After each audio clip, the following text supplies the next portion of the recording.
Have you ever had a feeling, an overwhelming urge, that you had to lock a door? Not because of logic, but because something deep inside you just knew. Something was out there. My old college roommate, Eddie, was obsessed with locking doors. It was weird, even frustrating. But I didn't realize the truth until it was too late. Eddie wasn't locking doors to keep people out.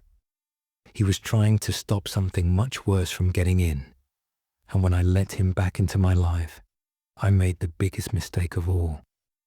I unlocked the door. I had the strangest roommate back in my freshman year of college.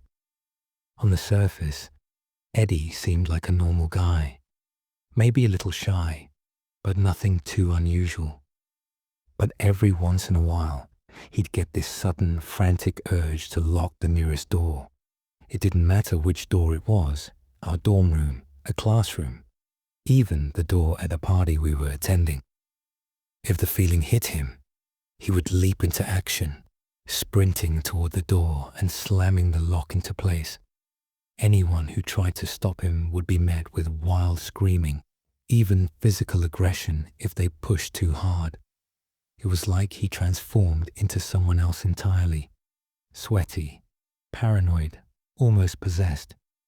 The moment his panic passed, he'd shrink back into himself, mumbling endless apologies, completely embarrassed. It was hard to hate him for it, but after a while, it became exhausting. I lost count of how many times I came back to our dorm, only to find myself locked out, and forget about bringing him to social events. Whenever he had an episode, people would start avoiding me too. By the middle of the year, after yet another almost girlfriend ghosted me because of Eddie's antics, I had enough. I filed for a room transfer and never looked back. That was 7 years ago. I hadn't thought about Eddie much since, so when he messaged me out of the blue, saying he was in town and needed a place to crash, I hesitated, but guilt crept in. I hadn't exactly been the best friend back then, so I agreed to help him out. His car had broken down on the side of a cliffside road, and I found him standing there, illuminated by my headlights.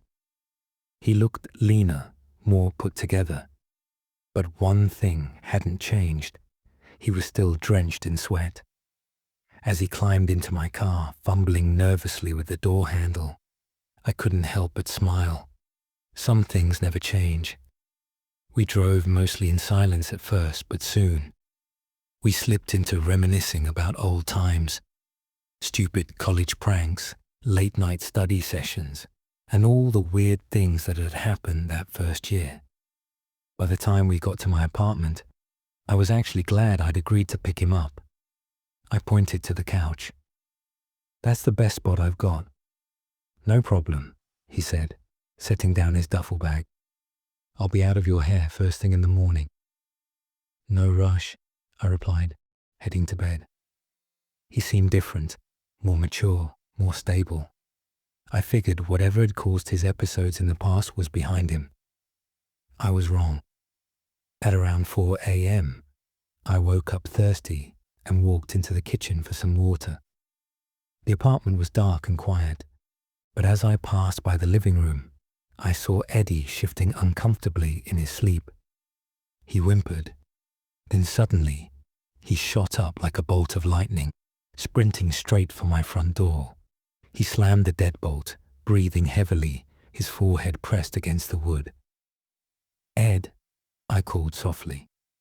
He gasped and turned slowly, his face barely visible in the dim light of the microwave. His skin glistened with sweat. "Oh, hey, didn't see you there," he muttered. "You okay?" He let out a nervous laugh. Same old, same old." I frowned. "This is a safe neighborhood. There's nothing to worry about." His eyes darted to the peephole. I reached for the deadbolt, but before I could turn it, I caught something in my peripheral vision. A shadow moving outside. My stomach clenched. I put my eye to the peephole just in time to see a tall, thin figure slip past the sidewalk and disappear into the darkness. Eddie's voice was shaky. "Did you see something?" "No," I lied. "Just my imagination." We stood in silence, but the uneasy feeling in my chest wouldn't fade. "Eddie, what makes you lock the door like that?"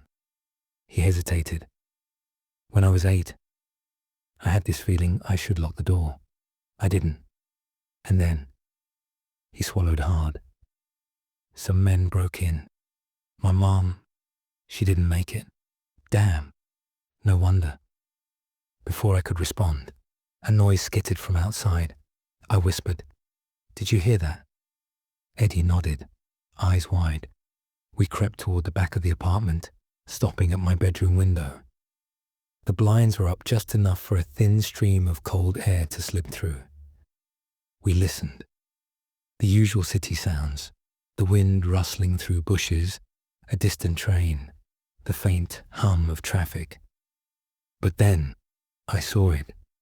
A cluster of small white lights spinning in the trees, almost like a wheel turning on its side. The lights shifted, dimming, then brightening, like they were moving closer. "What is that?" I whispered. Eddie grabbed my wrist, his grip ice cold. "It's getting bigger."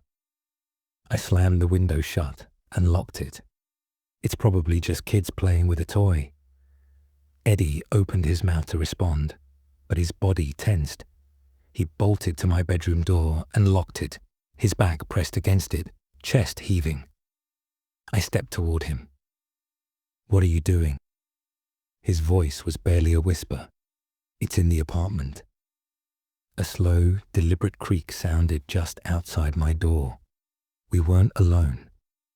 The thought chilled me to the bone. We had locked the front door. There had been no sound of forced entry. No windows had shattered. No locks had been picked. Yet something was inside. A dim glow crept across my bedroom walls. I braced myself for the sound of an approaching car outside, but the street remained eerily silent. That's when I saw the lights again. The same spinning, shifting glow we had spotted through the window. It was coming closer. The strange, wheel-like motion of light and shadow danced across the walls, growing stronger, more intense. It was right outside the window. My breath hitched as I turned to Eddie. Then, out of the corner of my eye, I noticed something. The door handle. Had it just moved? I backed away, barely able to process what I was seeing. The lights outside intensified, casting strange, flickering shadows through the blinds. I grabbed Eddie by the shoulder and pulled him toward the bathroom. Without hesitation, he locked the door behind us. My heart slammed against my ribs. "What the hell is happening?" I whispered. Eddie shook his head, his face pale and drenched in sweat. "I don't know." I squeezed his wrists. "This all started with your mum, right? The break-in." His breath shuddered. "No." A creeping dread settled over me. "What do you mean?" He shut his eyes tight. "I never told you the full story. It didn't start with that robbery. I'd been feeling the urge to lock doors for years before that. The first time I ignored it. That's when they came." I swallowed hard. "They? You mean the robbers?" He shook his head, his lips trembling. My stomach turned to ice. "Then what the hell is out there, Eddie?" His voice came in a choked whisper. "They want in." A flickering glow crawled beneath the bathroom door. The spinning lights weren't just outside the window anymore. They were inside the apartment. That's when it hit me. "This isn't about locking a door, is it?" He didn't answer. "Eddie, it's not about keeping them out of a room. It's about keeping them out of reality." His grip on my hand tightened. I was right.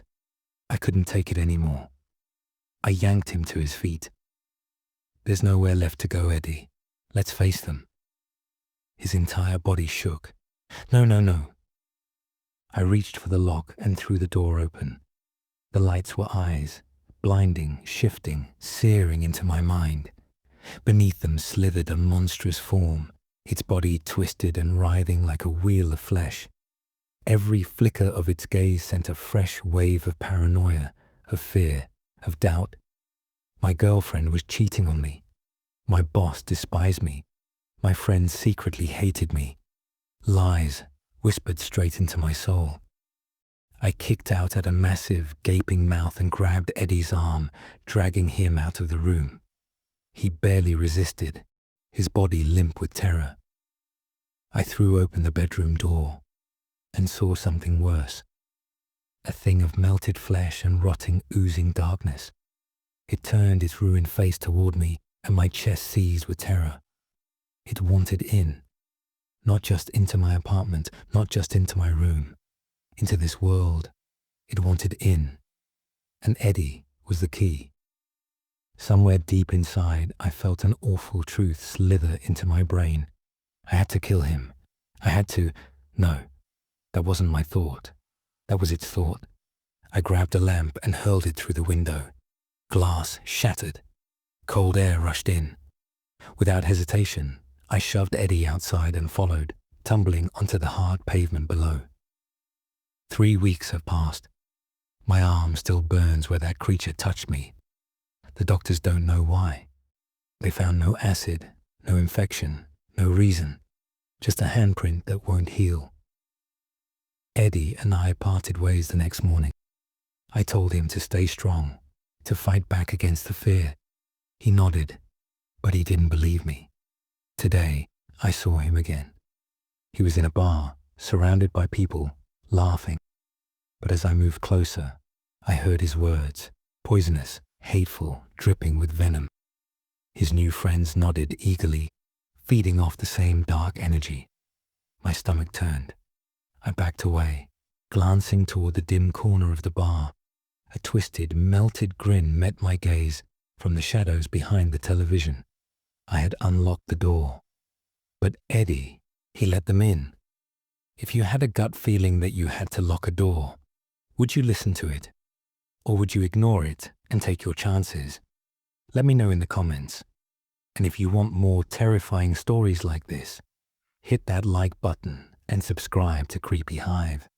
You never know what might be lurking on the other side of the door.